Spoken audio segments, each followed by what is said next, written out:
bakoko basalisa yo kokola na ndenge ekoki mpo oyo nyonso ndeko Espérance akomi ekoka kosalema epesa mpe moko na biso mayele mpo tobatela malamu kosalisa mboka na biso na ngongo tokokisi mibu mitano ya libanda mpo te mibu ya nsima ekoya kosalisa biso mpo mboka na biso ebongwana bomoi bolai kati na biso. Merci.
Monsieur le chef du département des lettres et civilisations africaines, mesdames et messieurs, distingués invités, permettez-moi, avant de vous présenter le livre, de vous parler brièvement de l'auteur.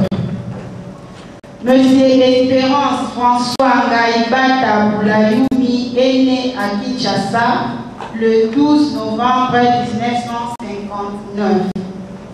Détenteur d'un doctorat interdisciplinaire en théologie, philosophie, éthique et médecine, il a été à plusieurs reprises professeur attaché à l'Université de Vienne et à l'École supérieure pédagogique et communauté chrétienne de Vienne en Autriche, à l'Institut afro-asiatique de Vienne et est actuellement secrétaire universitaire dont il gère la maison d'édition.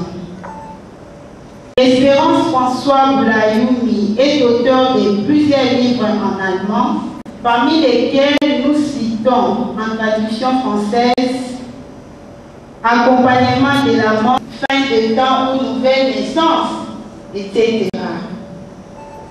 En particulièrement en lingala, l'une des plus importantes langues transnationales du pays.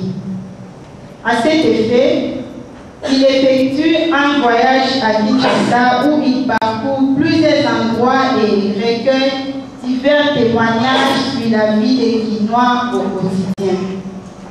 Malheureusement, sur le chemin de retour à Vienne, il oublie dans l'avion la caméra qui contenait les images prises ainsi que toute la documentation qui allait faire l'objet de son livre.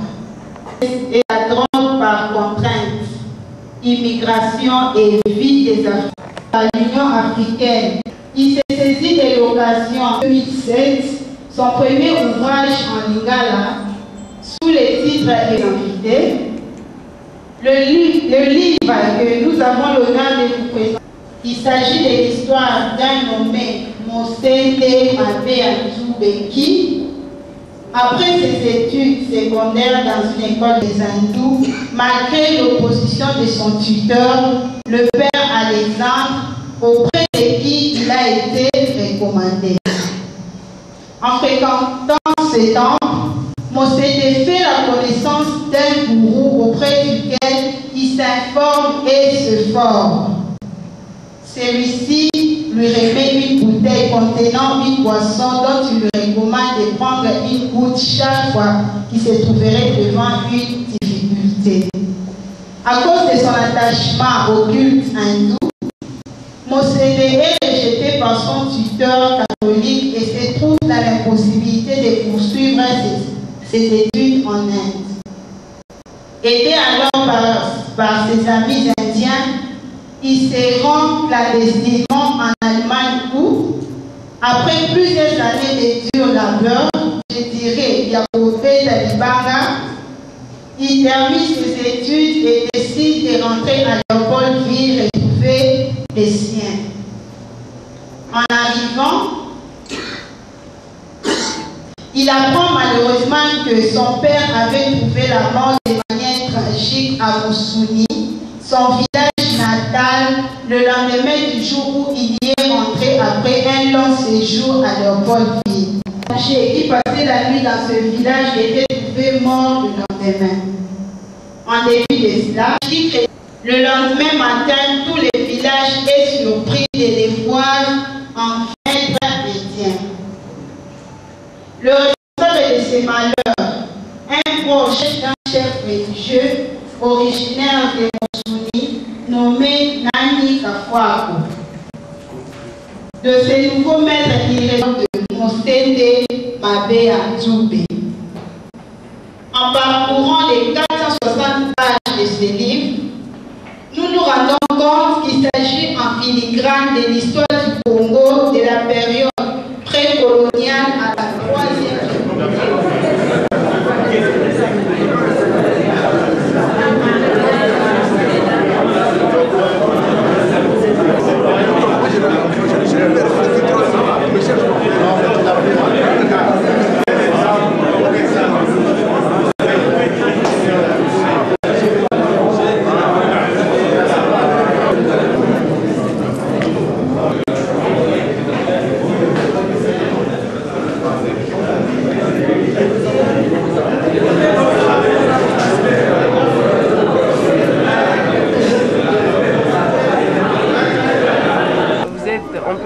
un professeur international.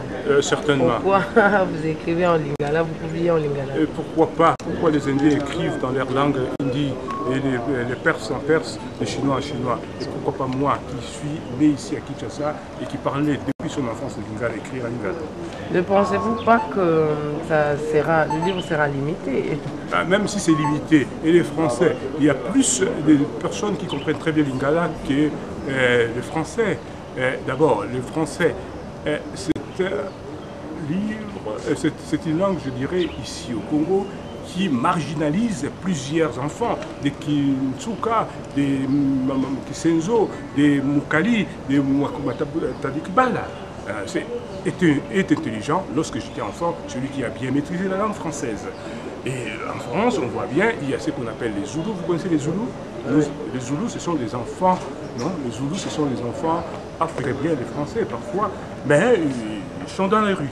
Les petits Français, ils parlent très bien les Français, mais tant qu'ils n'ont pas encore fait la langue française à l'école, donc ils ne peuvent pas étudier dans cette langue, il faut apprendre le lingala. Et donc pour moi, il ne faut pas marginaliser ceux qui n'ont pas la possibilité de parler le français. Parce qu'il y a des génies, et les génies souvent parlent qu'une seule langue. Né 2006, les années 2006 et 2007 comme l'année des langues africaines, des années. Depuis juillet, c'était juillet 2006 à juin 2007, ce qu'on appelle l'année des langues africaines. Et moi j'ai fait un hommage à cette... Comment qu'il y a un mot yali moi ngai bandakala na botemi na nji bandakala na ndoro luka tutango nyusu na ngai na coupe na ngambo ya théâtre na tangaki d'abord na collège P12 na collège P12 na kena